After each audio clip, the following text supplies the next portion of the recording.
Dulu, memegang uang 100.000 di pagi hari rasanya seperti punya pegangan aman untuk menjalani hari. Ada rasa tenang, rasanya cukup untuk bensin, makan, dan sedikit jajan tanpa harus terlalu banyak berpikir. Sekarang berbeda, uang 100.000 terasa seperti tiket masuk ke dunia nyata yang makin mahal. Baru setengah hari berjalan, dompet sudah terasa sesak nafas. Dan anehnya, banyak orang mengalami hal yang sama. Bukan karena mereka malas bekerja, bukan juga karena semuanya tiba-tiba jadi boros. Masalahnya lebih dalam dari itu. Harga-harga naik perlahan, diam-diam, tapi pasti. Seperti rayap yang tidak terdengar, tahu-tahu fondasi hidup mulai keropos. Coba kita hitung sederhana. Pagi hari, sarapan nasi uduk dan telur sekarang rata-rata 15.000. Kopi saset di warung 3.000. Baru membuka hari, uang sudah keluar 18.000. Kalau rumah ke tempat kerja lumayan jauh, bensin motor minimal 20.000. Total sudah 38.000. Padahal matahari bahkan belum tinggi. Uang belum sempat bekerja, tapi sudah ngos-ngosan duluan. Masuk siang, perut mulai lapar lagi. Makan warteg sederhana dengan lauk ayam kecil sekarang sekitar 20.000. Ditambah teh manis 3.000. Total harian langsung menyentuh 61.000. Hidup baru berjalan setengah hari, tapi uang sudah tinggal sedikit. Belum parkir, belum pulsa, belum tiba-tiba anak meminta uang jajan tambahan. Paket data kecil sekarang 10.000 dan kadang habis dalam 2 hari. Kita masukkan saja 10.000 lagi, total jadi 71.000. Pulang kerja, isi bensin tambahan 10.000, supaya besok masih bisa berangkat, 81.000.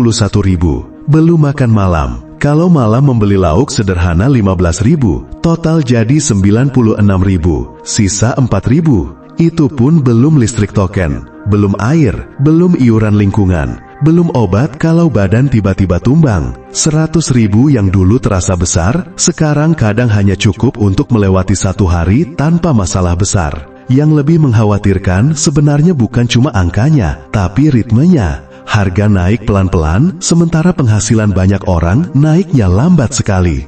Bahkan ada yang bertahun-tahun tetap di angka yang sama. Akhirnya, banyak orang seperti lari di atas treadmill, capek, berkeringat, tenaga habis, tapi posisi hidup rasanya tidak maju. Di kota besar, 100.000 bahkan belum cukup untuk keluarga kecil. Susu anak bisa menghabiskan puluhan ribu sendiri dalam sehari. Belum popok, belum kebutuhan lain. Orang tuanya sendiri kadang belum sempat memikirkan makan layak. Yang tinggal di pinggiran kota juga tidak otomatis aman. Ongkos transportasi lebih mahal, waktu habis di jalan, bensin habis di kemacetan. 100.000 akhirnya berubah fungsi, bukan lagi uang untuk hidup nyaman, tapi uang untuk bertahan. Dan yang paling berat, banyak kebutuhan yang dulu dianggap tambahan, sekarang berubah jadi kebutuhan wajib. Internet misalnya. Dulu mungkin dianggap gaya hidup. Sekarang tanpa internet, orang bisa kehilangan informasi, kehilangan pekerjaan, kehilangan peluang. Paket data bukan lagi hiburan, itu napas digital. Kenaikan kecil juga sering terasa sepele di awal. Harga beras naik 2.000 per kilogram terdengar biasa saja. Tapi ketika dihitung sebulan penuh, dampaknya mulai terasa. Minyak goreng naik sedikit, tahu tempe ikut naik, ongkos transport naik sedikit, makan siang naik sedikit. Semuanya kecil kalau dilihat satu persatu. Tapi ketika semua naik bersamaan, dapur rakyat mulai goyang. Akhirnya, banyak orang masuk ke mode bertahan hidup. Porsi makan dikurangi, nongkrong dipangkas, beli pakaian ditunda. Banyak orang mulai menghitung tiap 1.000 rupiah seperti analis keuangan. Bukan karena pelit, tapi karena takut akhir bulan datang lebih cepat daripada gajian. 100.000 sekarang bukan simbol cukup. 100.000 jadi simbol kecemasan. Orang memegang uang itu sambil berpikir, cukup tidak ya untuk selamat hari ini? Dan tekanan seperti ini lama-lama bukan cuma menyerang dompet, tapi juga mental. Sedikit sakit bisa membuat keuangan berantakan. Motor rusak sedikit bisa membuat dapur berhenti mengepul. Satu masalah kecil bisa berubah jadi longsoran besar. Banyak orang akhirnya hidup dengan pola gali lubang tutup lubang. Gaji masuk, langsung habis untuk menutup tagihan bulan sebelumnya. Belum sempat bernafas, tagihan baru sudah datang lagi. Ada cicilan motor, ada pinjaman koperasi, ada biaya sekolah, ada pengeluaran kecil yang sering tidak terasa. Parkir 2.000, iuran 5.000, donasi dadakan, ongkos tambahan. Uang receh inilah yang diam-diam menguras dompet. Tidak heran banyak orang merasa uangnya hilang tanpa tahu bocornya di mana. Pedagang kecil juga sebenarnya ikut tercekik. Harga kulakan naik, sementara pembeli makin sensitif soal harga. Akhirnya ukuran diperkecil atau harga dinaikkan sedikit. Pembeli kesal, pedagang stres, dua-duanya sama-sama terjepit. Banyak keluarga mulai mencari cara bertahan. Ada yang mencampur beras premium dengan beras medium supaya lebih hemat. Ada yang mengurangi lauk hewani jadi seminggu sekali. Anak-anak mulai akrab lagi dengan telur dan mie instan. Ini bukan tren hidup sederhana, ini strategi bertahan. Transportasi juga menjadi jebakan halus. Ongkos naik sedikit demi sedikit. Kalau di total sebulan, jumlahnya bisa sangat terasa. Orang yang dulu masih bisa menyisihkan uang untuk tabungan, sekarang mulai menyerah. Menabung 10.000 sehari saja terasa berat. Pilihan hidupnya sering cuma dua, menabung atau makan lebih layak. Dan banyak yang akhirnya memilih makan, karena lapar tidak bisa ditunda. Yang lebih berbahaya, tekanan ekonomi membuat orang gampang mengambil keputusan nekat. Ada yang mulai meminjam uang ke pinjaman online ilegal karena butuh cepat. Awalnya cuma ingin menutup kekurangan kecil, tapi bunga mencekik. Dan hidup malah makin kacau. Semua bermula dari lubang kecil yang tidak tertutup. 100.000 akhirnya bukan lagi alat transaksi biasa. Itu berubah jadi alat bertahan hidup. Dan mungkin yang paling menyedihkan dari semua ini adalah perubahan cara orang memandang masa depan. Dulu, banyak orang bekerja sambil memikirkan mimpi, beli rumah, buka usaha, naik kelas hidup.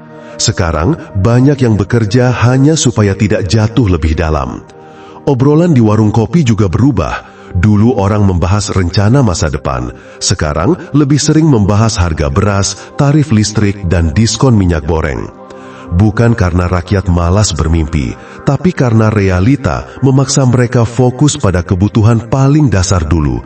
Bagaimana caranya makan hari ini? Tekanan ekonomi juga perlahan merusak rasa aman. Setiap ada kabar harga naik, orang langsung panik. Setiap mendengar isu krisis, jantung ikut tegang. Banyak orang hidup dalam mode siaga terus-menerus. Dan ironisnya, banyak yang merasa sendirian menghadapi semua ini. Padahal, jutaan orang sedang mengalami hal serupa. Sama-sama diam, sama-sama menahan, sama-sama berharap bulan depan tidak lebih berat dari bulan ini. Anak muda juga mulai terkena dampaknya. Melihat harga rumah melambung, pekerjaan tidak pasti, dan biaya hidup terus naik, sebagian mulai kehilangan harapan soal masa depan finansial. Mereka bertanya dalam hati, kalau hidup stabil saja susah, bagaimana caranya bermimpi besar? Ini berbahaya, karena generasi yang kehilangan harapan bisa kehilangan arah. Di banyak rumah tangga, tekanan ekonomi akhirnya berubah jadi tekanan emosi. Orang tua stres memikirkan uang, anak-anak ikut terkena dampaknya. Rumah yang seharusnya jadi tempat pulang, kadang berubah jadi tempat melampiaskan kelelahan.